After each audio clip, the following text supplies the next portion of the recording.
Hello, David here from CarSmart. I have with me a 2008 Subaru Outback. It is the 2.5 turbocharged. This vehicle has been fully inspected. When we received this vehicle, we did a full inspection to see what it needed, what the condition was with it. It did have a coolant leak from the radiator. It's got a brand new radiator. We also did an oil change on it. And the other main thing on this vehicle that we did was the steering rack. So it was the power steering was whining, and I will say every now and then I do hear a little bit of whining when we turn the vehicle on. I suspect the power steering might be close to the end of its age, but it's actually still working really good. Power steering rack is good. We don't have any other leaks on the vehicle, but I'll get it up in the air and show that. The interior of the vehicle is in very good condition. Probably seen the pictures of it, but I'll do a cold start up here. So as you can see, it starts right up. No warning lights. Got the emergency brake on, so there it is. Goes off. Radio works. We have driven this vehicle enough to test some of the things like the buttons on the steering wheel that work. The cruise control works. And the stereo actually sounds really good with the sound on it. If you come back over here, Carla, as you can see right now, there is no power steering noise. It sounds great. I'm going to leave this with you here so you can hold it and listen to the engine, and I'll go turn the wheel.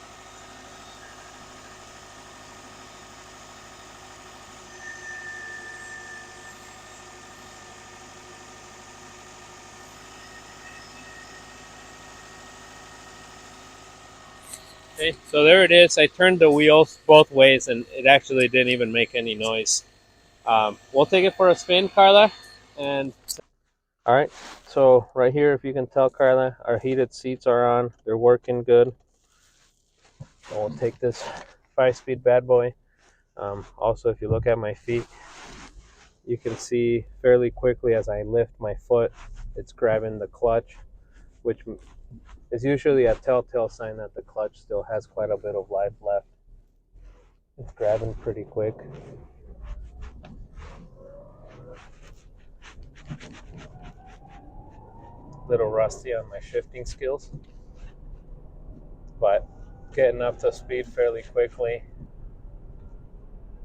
Not having to push it hard or anything, so already at 60 on 4th gear, 5th gear there, cruising speeds. I'll show here the cruise control. Let's see if I can remember how to turn it on. Cruise, set. So there it's set at 55, going through with no problems. You also have boost pressure here, oil pressure, temperature gauge. All that's working good. So the car shifts good, goes through all the gears without any problems. Still has plenty of power getting up to speed. Haven't had to push it hard to show that. And one more thing here as we're coming up to a turn. I'll stop kind of hard, so hang on. So there's a pretty hard stop with no vibration on the steering wheel or the brake pedal. Going through some bumps here. There's no looseness on the suspension.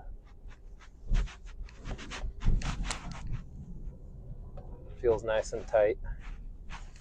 And then I'll do a little bit of a harder acceleration here.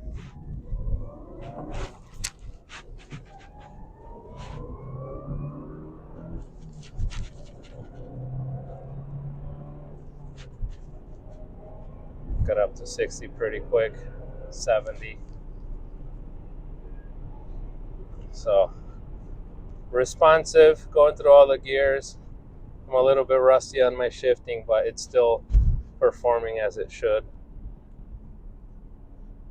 So I'll get it up in the air so we can take a look at the underneath.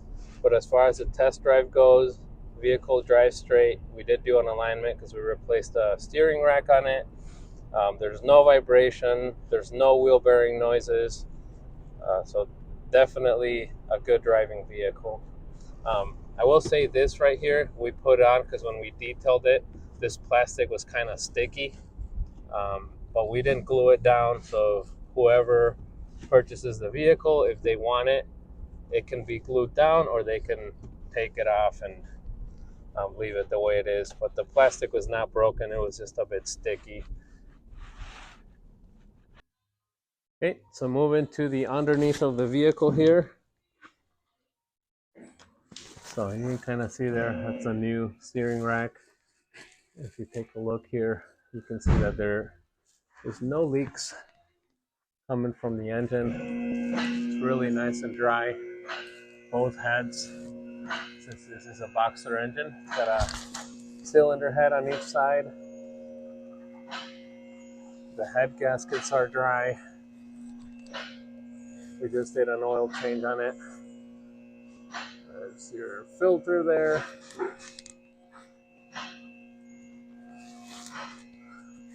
As far as the suspension goes, new tie rod ends along with the steering rack. Brakes are in good condition. The whole frame of this vehicle is clean. It's very clean. It's just not rusted at all. There is surface rust on your bare metal items, the suspension items, but overall, it's actually really clean. Moving on back here to the back, again, same thing back here. There's a bit more surface rust on your bare metal items. All of these which are replaceable, and they don't seem to need to be replaced anytime soon. They really do look like they're in pretty good condition. No leak in the rear differential. Everything's nice and sealed. So we do have just some water from driving it, but your rear subframe looks to be in pretty good condition. The exhaust looks to be pretty good. I would say it's a bit more rusty, but for a 2008 vehicle, that's actually really good. And again, the actual frame of the vehicle is really good. This is an accident-free vehicle. And as you can see, as best as we can tell here, everything checks out really good. So that's the Subaru Outback. If there's any, oh yes, one more important thing. We left the winter wheels and tires on this vehicle. So these are the winter tires. They're in really good condition, but this car is being sold with a whole set of its summer wheels and tires. Okay, so here it is. Took one out. As you can see, these are not in the greatest condition, but they do still hold air. And all four tires are still in really good condition. So all those four rims and tires will go along with this vehicle. These are the newer rims that have the winter tires on.